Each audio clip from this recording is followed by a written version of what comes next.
ভূপেন বৰাই কৈয়ে পেলালে মই আগতেই ইংগিত দিছিল কি চলি আছে কংগ্ৰেছৰ ভিতৰ চৰা। कुछ दिन पहले मैं कुछ हिंट्स दिया था तो क्या चल रहा है ये बिहाली से शुरू हुआ।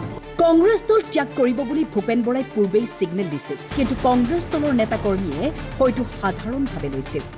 एक है मैं रिजाइन दिया है, मैं रेजिग्नेशन सबमिट किया है। क्यों किया है थोड़ा थोड़ा आप लोग को सबको मालूम भी है, सबको मालूम है। ऐसा नहीं है जो मालूम नहीं है। राजगुरु जी को 1-to-1 इंटरव्यू में भी कुछ दिन पहले मैं कुछ हिंट्स दिया था तो क्या चल रहा है ये बिहाली से शुरू हुआ।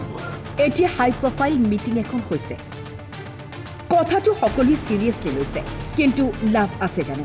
চৌদিশে খবৰ ওলাইছে বিজেপিত যোগদান কৰিব ভূপেন বৰাই। খবৰ শুনিয়েই জাঙুৰ খাই উঠিছে অখিল গগৈ।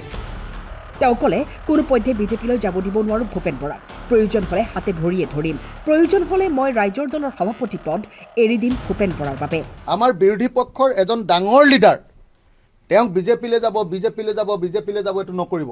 আপোনালোকে সেইটো নুলিয়াব।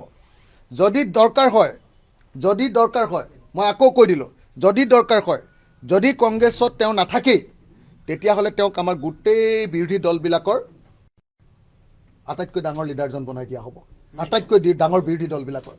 আৰু যদি তাৰ পাছতো তেওঁ যদি অসন্তুষ্ট হয় তেতিয়াহ'লে আমাৰ ৰাইজৰ দলৰ সভাপতি পদটো মই তেওঁক এৰি দিম, ৰাইজৰ দলৰ সভাপতি পদটো এৰি দিম। কিন্তু ভূপেন বৰাৰ নিচিনা এজন মানুহক, ইমান অভিজ্ঞ মানুহক, ইমান দিন ধৰি যুঁজবাগৰ কৰি থকা মানুহক, সন্মানীয় মানুহক আমি কেতিয়াও এনেকৈ আঁতৰি যাবলৈ দিব নোৱাৰোঁ। আজিৰ দিনটোত কিবা এটা খং উঠিছে, দলত্যাগ কৰিছে তেখেতৰ খং উঠি আছে যে তেখেতে আগতে কিছুমান কথা কৈছিলে, সেইকাৰণে তেখেতে কিবা অসন্তুষ্ট হৈ আছে বুলি কৈছে। Bureau report time 8।